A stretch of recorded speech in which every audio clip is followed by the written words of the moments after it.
Hello, my name is Caleb. I'm a host on the Lore Party Podcast Network, and I'm also the host and dungeon master of the Kestrel Tavern on the Carpe Ludos Network. And today, I'm talking about one of my favorite games, despite it being relatively recent, and that would be Fire Emblem Three Houses. So, full disclosure, Fire Emblem Three Houses is my first Fire Emblem game. I didn't have a 3DS, so I haven't had the opportunity to play Fates or Awakening or any of the earlier ones in the series. But despite it being my first one in the series, I found that it did something that very few other party RPGs had done nearly to the extent that it had.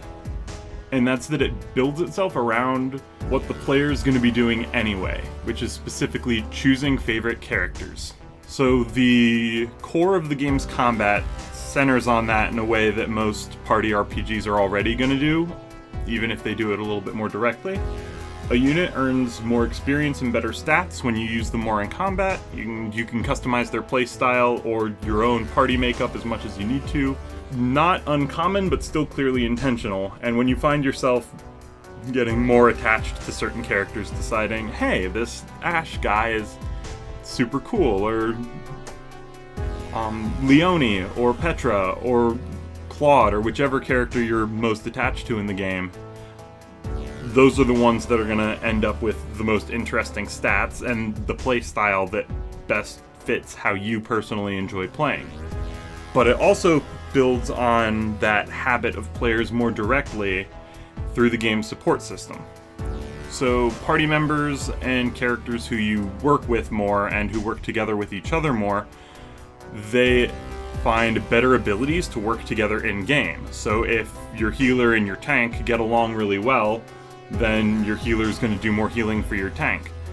This also means that if you favor characters, you get to see more scenes and dialogue with them. That means that you have more benefits from them being paired with other people they get along with in combat, and it just builds on itself. On top of that, the activities that build those supports and those stats that are all out of combat, they take the form of social interaction. So the favorite characters that you're trying to give better stats to and spend more time with, you share meals, drink tea, relax at a sauna, sing in choir practice, cook a meal, and that's just a handful of the things you do. You progress in the skills in combat by spending more time with characters you most want to see. And that's just what the entire game itself centers around.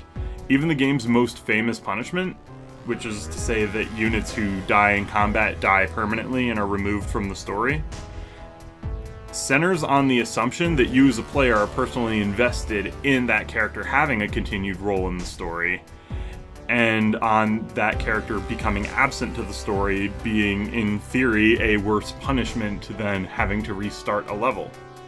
So Fire Emblem, altogether, it works as a story-based game. It does have a very good, very deep, very fun story. The voice acting's incredible. The music and the art style are what you've come to expect from Nintendo, who have been doing good music and art styles for a very long time on multiple different series.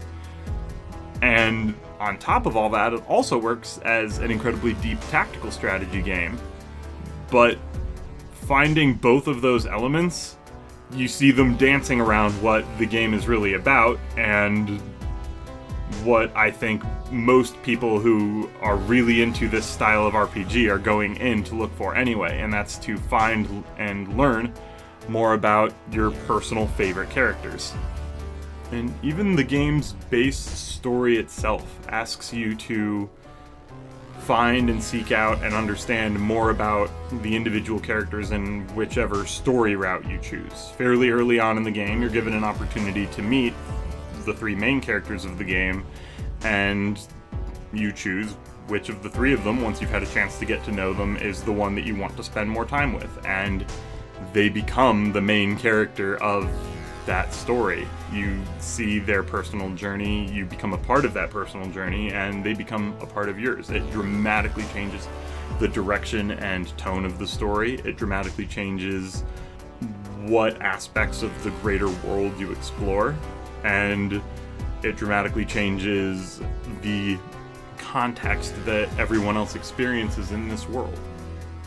And even characters who aren't necessarily a member of the route that you pick at the start of the game, you can end up having join your existing party in your current route. If you end up joining one path, but you find that there's a character on another path that sounds really cool and you want to get to know them better, the game not only allows you to do it, but actively encourages and rewards you trying to do that. And then on the flip side, on your second playthrough, you start playing through and you realize you want some of your characters from your previous run to be on your side once again as you go on another side of the journey. You can bring them along. You can recruit people from previous playthroughs and have them join your existing party and get to know all of the characters. Because the story's gameplay and narratives and support systems all work together in such a unique way, it really does make it feel like the characters that you favor the most and the characters that you're around the most really are the important ones of your story. They're the people who you see more of them and you get to spend more time around them and understand what they are and what they're about better. And the characters who you don't have as much interest in are allowed to sit on the sidelines or even not come to your side and become an enemy. It makes the dynamics and the complexity of the game feel very unique and personal. You're playing the game that you enjoy based off of the choices that you make and with the characters that you are most attached to. I think that a lot of other RPGs do weave elements of this into their central gameplay. This isn't necessarily something that is unique to Fire Emblem, but the sheer extent to which Fire Emblem is built around this. It doesn't just encourage and allow you to have favorite characters, it makes having a favorite character the center of what you're doing and why you're doing it. And I think that just makes the game incredibly unique and refreshing and addictive. And if you're going to excuse me, I am going to continue my 6th or 7th playthrough, depending on how you count it, of this game. And if the thing that brings you to RPGs is a focus on the characters in it, I strongly suggest you check out, or in my case, replay this game. Thank you for listening, and happy gaming!